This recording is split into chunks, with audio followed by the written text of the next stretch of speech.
நம்ம இந்த வீடியோ பதிவில் என்ன பார்க்க போறோம்னா ரெண்டு பெரிய சைஸ்ல இருக்கக்கூடிய ஹெச்எஃப் மாடுகளும் ஜெர்சி மாடுகளும் தான் பார்க்க போறோம். 4 மாடுகளுமே அதிக கறவைத்திறன் கொடுக்கக்கூடிய மாடுகள். இப்ப பார்த்துட்டு இருக்கக்கூடிய இந்த ரெண்டு ஹெச்எஃப் மாடுகளும் பார்த்தோம்னா 6 பல் போட்டிருக்கக்கூடிய தலையீத்து மாடு, அதிகப்படியான கறவைத்திறன் கொடுக்கக்கூடிய மாடுகள் தான். ரெண்டு மாடும் பார்த்தோம்னா ஒரு குட்டியான சைஸ்ல நல்ல பெருவட்டான கிடாரி அப்படின்னே சொல்லலாம்.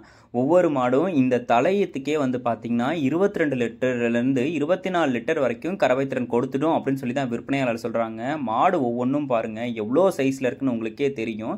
இந்த ஜெர்சி மாடுகள் ரெண்டுமே கடைப்பல் முளைப்பு 2ஆம் ஈத்து மாடுகள். இந்த ஈத்துக்கு பார்த்தோம்னா 15 to 17 லிட்டர் கறவைத்திறன் கொடுக்கும். 9 மாத சினையா இருக்கு.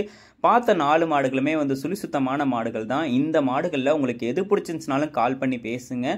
மாடு இருக்கக்கூடிய இடம் பார்த்தீங்கன்னா சேலம் மாவட்டம் வாழப்பாடிக்கு பக்கத்தில் முத்தம்பட்டி என்கிற இடத்துல சின்னத்தம்பி என்பவர்கிட்ட தாங்க விற்பனைக்கு வந்திருக்கு. விலை அனுசரித்து தருவாங்க. உடனே கால் பண்ணி பேசுங்க. நன்றி.